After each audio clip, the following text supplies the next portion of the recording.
मैं ताहिरा जी को पूरी तरह आश्वस्त करना चाहता हूं कि इस देश की कोई पॉलिटिकल पार्टी आपके साथ नहीं है। आप ये अपने मन से निकाल दीजिए कि इस देश के मुसलमानों का ये अधिकार है कि कोई पॉलिटिकल पार्टी उनका समर्थन करे।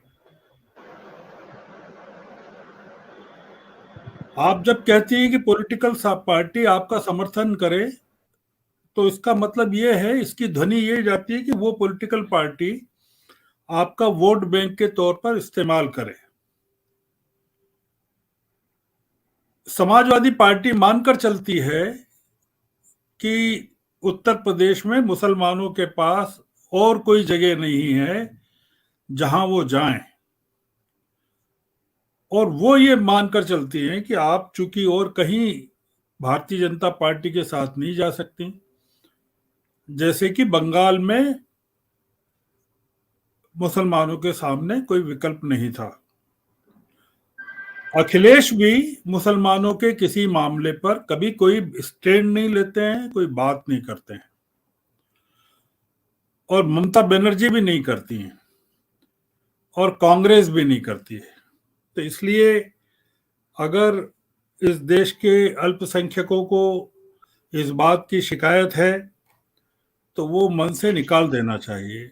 और भारतीय जनता पार्टी इस चीज को समझ गई है और उसी का फायदा ले रही है कि अल्पसंख्यकों के साथ खड़े होकर कोई भी पार्टी अपने पॉलिटिकल प्रॉस्पेक्ट्स को समाप्त नहीं करना चाहती है। इसके बावजूद उत्तर प्रदेश में इस बार काफी बड़ी संख्या में मुस्लिम कैंडिडेट्स चुनकर भी आए हैं, पिछली बार के मुकाबले ज्यादा आए हैं, और महिलाएं भी ज्यादा आई हैं। ये तो पॉलिटिकल पार्टीज के बारे में, और ये चीज अब बढ़ती जाएगी। जो मेन स्ट्रीम की पॉलिटिकल पार्टीज हैं वो अपने हिंदुत्व के एजेंडे पर काम कर रही हैं, और वही एजेंडा उनको भारतीय जनता पार्टी के मुकाबले बोना साबित कर रहा है। वो न सिर्फ अल्पसंख्यकों के साथ नहीं है, वो दलितों के साथ भी नहीं है, वो पिछड़े वर्ग के साथ भी नहीं है।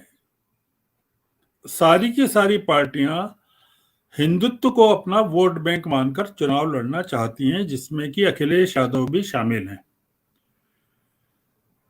इसको उपलब्धि मान सकते हैं कि अखिलेश यादव की सीटों में 3 गुना इजाफा हुआ है, और भारतीय जनता पार्टी की सीटों में 16% की जो कमी हुई है वो इसी कारण से हुई है कि एक बहुत बड़ा वोट बैंक शिफ्ट हुआ है, ये मानते हुए कि हमको इस बात की चिंता नहीं करना है कि कोई हमारा हम कौन सी पार्टी हमारा साथ दे रही है, हमको किस पार्टी के साथ नहीं जाना। पहली चीज तो ये है।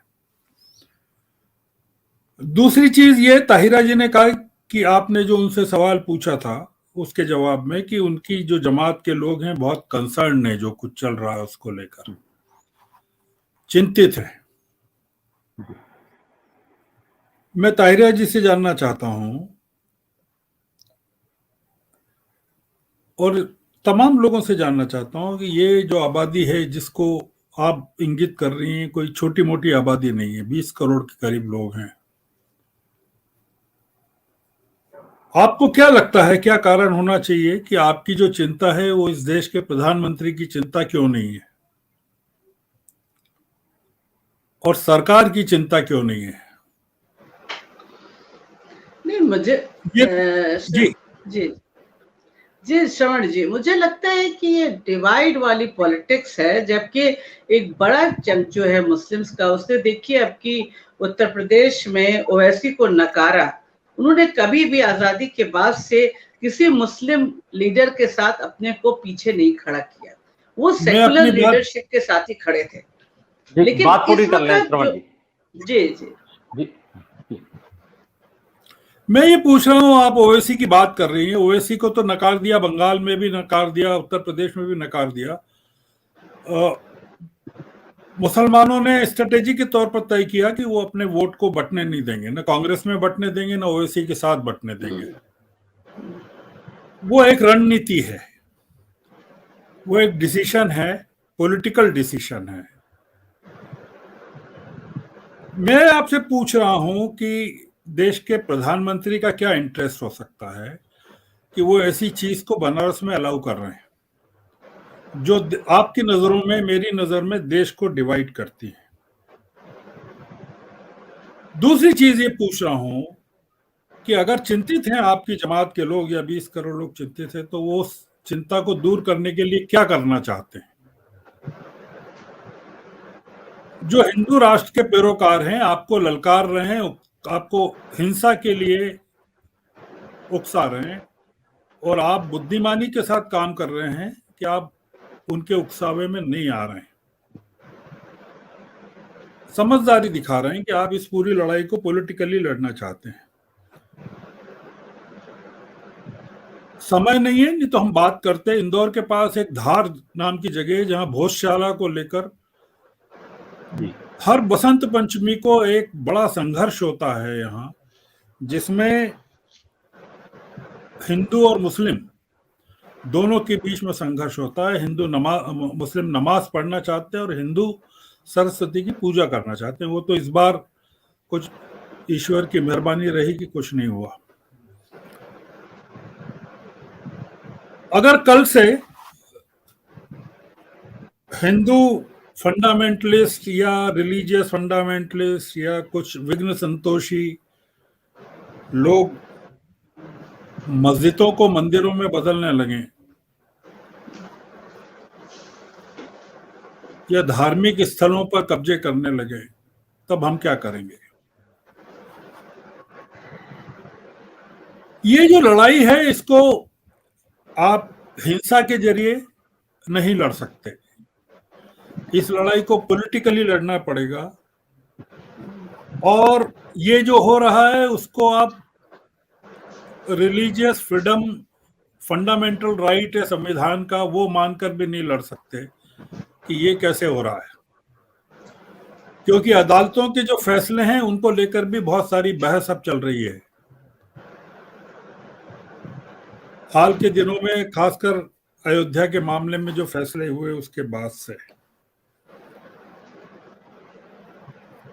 आपकी लड़ाई को चाहती हैं आप, जो आपने कहा है कि पॉलिटिकल पार्टीज नहीं लड़ रही हैं और देश की धर्मनिरपेक्ष ताकतें नहीं लड़ रही हैं, तो आप ये चाहती हैं कि आपकी जमात की 20 करोड़ लोगों की जो लड़ाई है दूसरे लोग लड़ें। वो दूसरे लोग नहीं लड़ेंगे। ओवैसी बीजेपी के आदमी हैं, ऐसा आरोप लगाया जाता है। तो आपकी जमात में ऐसे बहुत सारे लोग होंगे जो कहने को इस्लाम का पालन करते हैं, 5 वक्त की नमाज पढ़ते हैं, दाढ़ी रखते हैं, पजामा पहनते हैं, टोपी पहनते हैं, पर वो आपकी जमात के साथ नहीं है।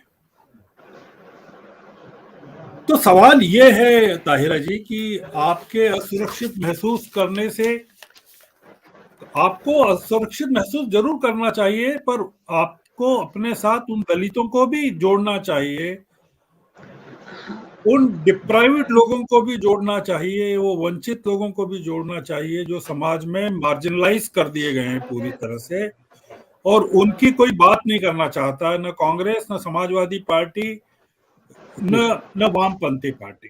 तो ये जो लड़ाई है उसको आप एक तरफा मत बनाइए कि ये जो हो रहा है ये केवल मुसलमानों के खिलाफ हो रहा है या एक वर्ग विशेष के खिलाफ हो रहा है। तो ये एक जो इस लड़ाई को पूरी की पूरी हैव्स और हैव नॉट्स की लड़ाई बन रही है, कि जिसमें जो एफ्लुएंट हैं, जो रिच हैं, जिनके पास पूरे संसाधन हैं, वो अब अपने संसाधनों में अपनी रिचनेस के हिस्से को बांटने नहीं देना चाहते, कम नहीं होने देना चाहते हैं, और वो जिन लोगों के साथ नहीं बांटने देना चाहते हैं उसमें अल्पसंख्यक भी हैं, दलित भी हैं, पिछड़े वर्ग के लोग भी हैं।